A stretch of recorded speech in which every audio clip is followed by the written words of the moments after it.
Worsening Oroville Dam crisis, will it become the worst disaster in U.S. history?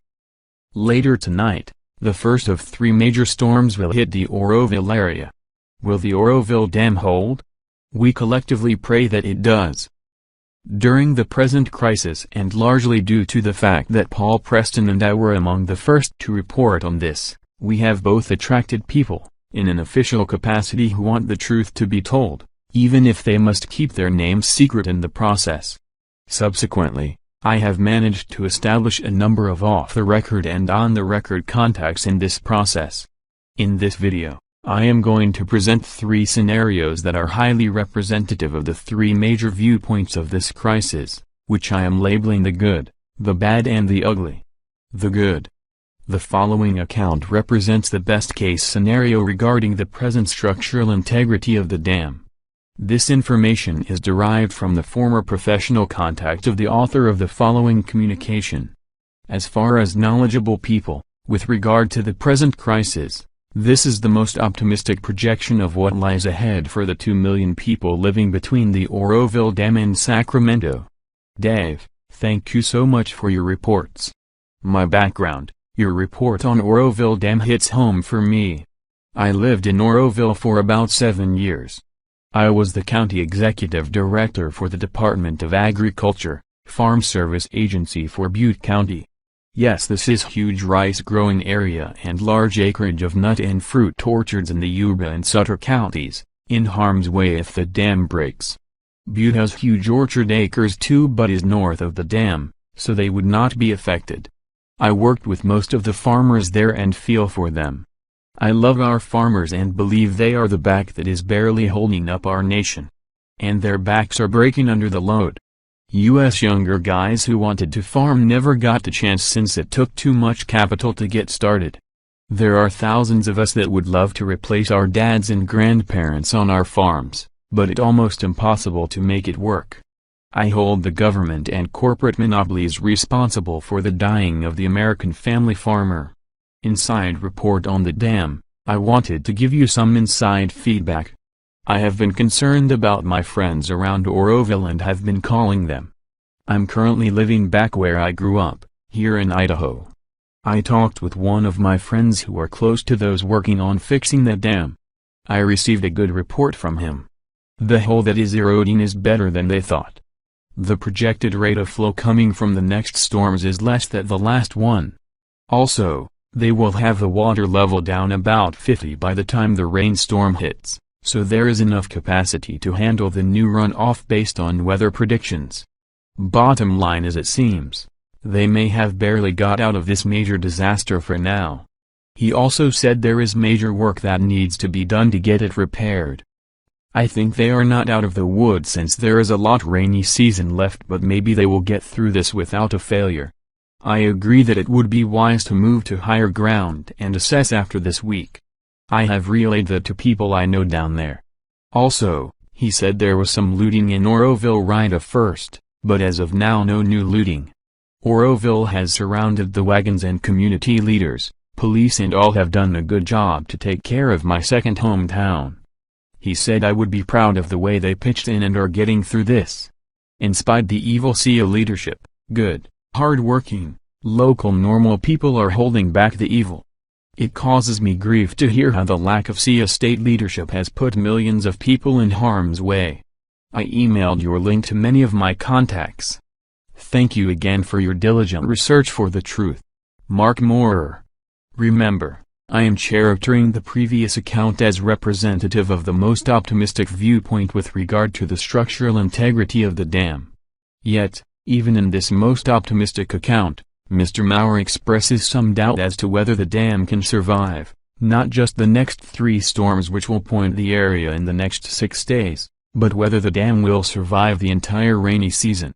And even in this optimistic account, the people should be moved to higher ground. The bad. The following account is typical of what I am getting from people who purport to have the background and experience to make informed projections regarding the saving of the Oroville Dam. Dear Mr. Hodges, I have been reading and listening to your accounts about the very serious situation involving the very serious situation here at the Oroville Dam. First, The two spillways are nearly useless in terms of providing relief to the dam. The dam is totally on its own and there is at the present moment nothing that can be done to improve this situation. As falsely advertised, we have not been able to bring the water levels down 50 feet, which has been our goal since the onset. I would bet that this dam is going to fail. I am not sure that it will fail in the face of the upcoming storms. Over time, this dam will fail, and I think this dam will do so before end of winter. I have witnessed many heated debates about the potential need to evacuate the people who would be in the path of the oncoming waters should the dam fail. I can tell you there are two major camps. The locals think an evacuation is needed for at least 10 days so we can see how the dam is going to react to the upcoming storms. Brown's people from the water department disagree and think that we are overreacting. It is clear to us that the state organizations are protecting Brown's ass and the safety of the people be damned. Brown's people are replacing the locals and are making decisions which should be reserved for the local sheriff to make based on the reports we provide to him. Brown's people are now in the way of public safety. If this dam breaks, there will be towns that will disappear and they will not come back. I have seen 3 projections which I think we should be preparing for since so many lives are at risk. If the dam breaks, the water would reach between 35 to 50 feet high coming out of the dam. I have seen a computer scenario which states that the water would reach Sacramento in less than 2 hours. That is not enough time to evacuate. This has elements of the perfect storm because of the condition of the flood control elements in Sacramento, which is a disaster. We should have expanded the evacuation area and it should have included Sacramento. I cannot project the loss of life, but I think your figures represent the worst case scenario, but they are realistic. Please do not publish my name or email. Call me Ben. I will have more to say if you keep my name out of your reports. 2:17 a.m. Pacific. The Ugly. I am reliant on people who want to tell their story and subsequently contact me, in regard to what they know about the condition of the dam, and what a breach would represent. Paul Preston is local and has the advantage of being able to speak directly with several experts.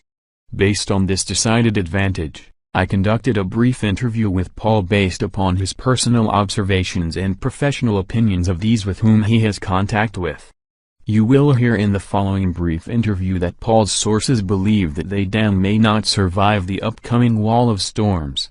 Further, you will hear that politics has reared its ugly head in the midst of this crisis when the emphasis should be on saving lives. Well, a number of things are going on. We're expecting the storms are turning out. They're going to be rolling in here on, looks like starting tomorrow, Thursday. We got a little bit of a rain today, but starting on Thursday and then Friday, then picking up big time steam on Sunday and Monday and Tuesday. For about the next 7 days, we're expecting what's called by Anthony Watt, one of our big weather reporters around here, a super soaker. That's going to bring anywhere from what we were beginning to think about 5 inches of rain, anywhere between 7 and 11 inches of rain right into the Oroville area in Northern California. And this is not good. This is not good information. So that's one of the big things. The other big thing is that today Jerry Brown pulled off the non-union workers from the Oroville site, the ones that have been saving the dam and doing really yeoman's work. Since this whole thing happened, they were pulled off to be replaced by unionized workers from Sacramento. So that doesn't really sit well with the population around here, but that's what Jerry Brown wants. And, of course, he's the governor. He's trying to direct traffic now after he's absolutely a failed governor at this point. Nothing will redeem him from this mega disaster that's about to happen. The repairs on the dam are not really fulfilled like a lot of people thought. The dropping of the water is not occurring like the Department of Water or the Water Resources people predicted. That is not happening. There's still going to be a lot of water that's going to be remaining behind the dam, and it's certainly putting pressure on the emergency spillway dam structure, which has been really suspect. But now we got another problem in that the main spillway is actually the concrete chute, if you will, that was ruptured to begin with. Well, it's continued to rupture, and in fact, what it's doing now is, because of the velocity of the water is just tearing up the concrete, it's starting to creep up towards the dam itself, and it's starting to act like a buzzsaw on the side of the mountain and gouging out large chunks of the mountain that it's sitting on. So this thing is creeping up towards the actual dam structure itself. At some point in time, they're going to have to turn off the spillway there, because it will endanger the actual dam structure. So they've got a lot of problems. We've got more reports from people that are on the ground. One of the reports said today at 2:38 Pacific time from a source on the ground that they said that there's a 30% possibility right now, right today at that time at 2:38 p.m. Pacific, that there would be a significant failure of the emergency spillway dam. So they're sitting at 30% this afternoon, and nothing seemed to have gotten better by the time I got home and started making calls about 4 hours later.